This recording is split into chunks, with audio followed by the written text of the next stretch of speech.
Hi, my name is Landry and I'm 9 years old and I go to Chief Joseph School, and today I'm going to be interviewing Fabian and his kids' book about anger.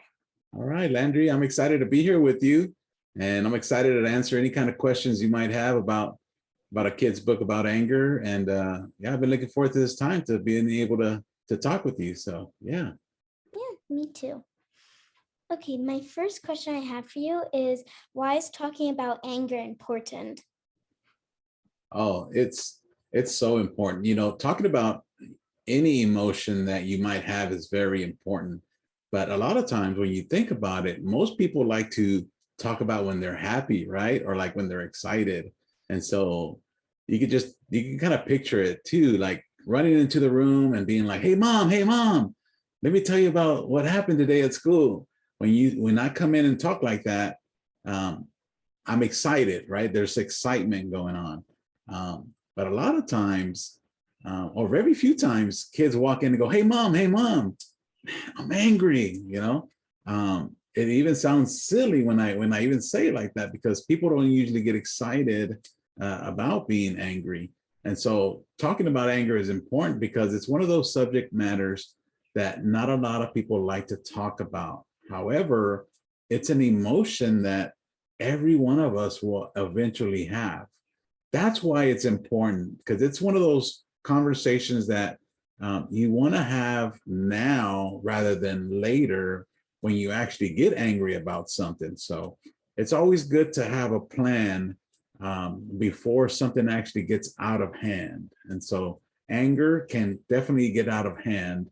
So the more we talk about it, the more we could talk about how we can manage our anger. So good question. Yeah.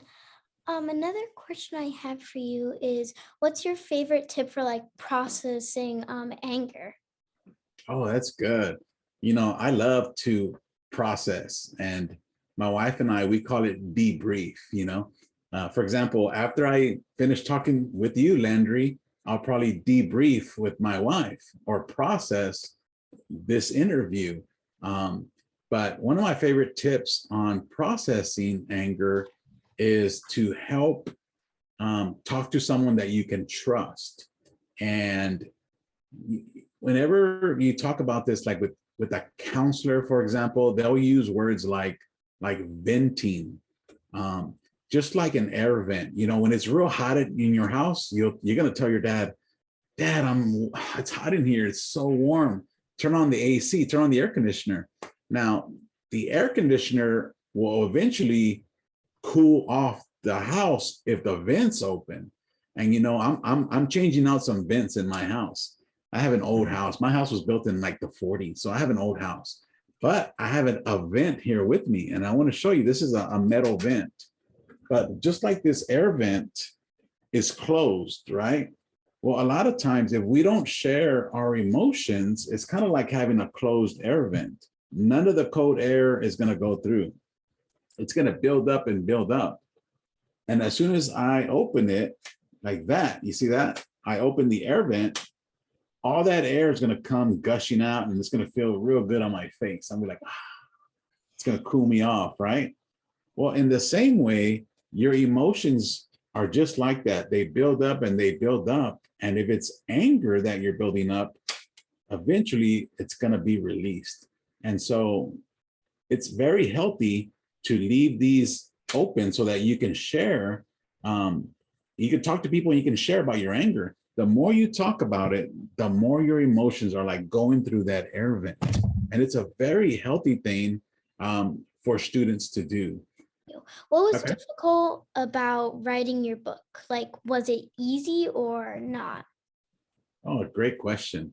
Um, it was a little difficult at first because they were like, okay, you're going to write about anger. The book, writing about an emotion, is very difficult because when you think about children's book, a lot of times we want to write about, you know, those happy topics of like writing time, like bedtime stories, or you know, the maybe like a Cinderella story where, you know, Prince Charming comes and swoops in, and it's a happy ending, you know. But when you think about like, I'm going to write a book for kids about anger, at first it was kind of difficult to understand it. However, I changed how I started looking at it. I started looking at it became easier for me when I thought, and how many people in history, in our history books, have used anger for positive change. You know, can you imagine how angry like Rosa Parks was about always being told to, you know, sit in the back of the bus, for example, until finally she said one day, no. She got angry enough to say no. And it created that positive change. You know, it was hard, it was difficult, you know. So that was the hardest part about it, was looking for how do you write about emotions. But then it became easy once I decided, man, there's so many people in history who just got angry about their situation or what was going on in the world, that they used that anger for positive change. Once I changed that mind shift, and the book just started to write itself in a way. What's your favorite page in the book?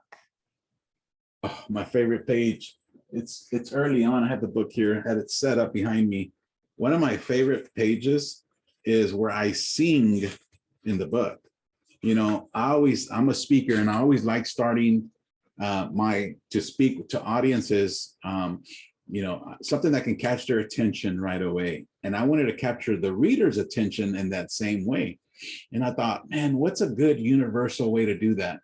And it's by singing, you know, if you're happy and you know it. We all heard that growing up, right? If you're happy and you know it, clap your hands, you know. But I thought, man, well, wouldn't it be cool if we were to sing about anger, you know? So that's why this is my favorite page, where you kind of sing if you're angry and you know it. And then I put all the different scenarios that might happen if somebody was angry. So like make a fist, you know, grind your teeth, start to shake, and then I go on and on about it. I really like this because, again, it sounds silly to sing about anger, but it's also something that's very necessary. When was the last time you were like ever angry, and like how did you handle it? Oh, I love that question. Um, you know, I've been angry several times, you know, but I was thinking about something here recently. My daughters go to school, and then 2 days out of the week they're here, and I do work with them. So I'm kind of like their teacher. They have a teacher that they go see, but then I also teach them here at home. And one time, my daughter didn't have the best attitude, and she just didn't want to do her work. And I was like, you have to do your work. She's like, I don't want to do it. You know, I want to go play, or I want to go get on my iPad, or I want to go play my Nintendo Switch. And I remember just getting angry about the fact that she didn't care about school, because you got school and then you have playing Nintendo Switch. I just got angry about that. And I remember saying, I'm not going to let you play it. I remember taking the Nintendo Switch, and I went to go hide it, you know, from her, and said, you know, you're not going to play it until you finish, you know, until Friday night or until Saturday. But I didn't say it out of like teaching her. I said it out of anger. And how did I handle that? Well, eventually I went back, and you know, I came and I sat her down next to the couch, and I talked to her about why I got angry. I talked to her about how I wanted her, you know, to do better than I did in school. I talked to her about how I played around a lot when I should have been serious about school. And a lot of times I was playing PlayStation, Nintendo, Xbox. I was doing those things, and I wasn't taking school as serious as I should have. And so she understood that. But then at the end, she says this phrase that I taught her to say whenever we're kind of at odds, you know, or I'm kind of mad at her and she doesn't know how to get back in relationship with me as a dad and a daughter relationship. She said, can we start over? You know, and it's like a code word that we use. And when she says, can we start over? I start over. And that means it's like she never did what she did, because that's a phrase that helps us to know, like, we're done with what just happened. We're going to move forward. And so all that to say, kids and parents should have those moments of like either a code word or a sign or a gesture, a hug sometimes, or just something that says, hey, we were just angry. I no longer want to be angry or mad at you. I want to have a good relationship with you. And so when you say that phrase, or when you give that person a hug, for example, whatever it is, that you truly start over, you see? And so, yeah, so I taught her that. And that has been one of those things where if I get angry, it just calms me down when she says, Dad, can we start over? And then I'm calm, and then we can move on. You see that? And so that's also something that's very helpful. And that's actually another way that you can help kids get back in relationship with their parents. So, man, that was a great question. Okay, well, that was my last question for you. Thank you so much for letting me ask you all these questions and talk with you. It was really fun.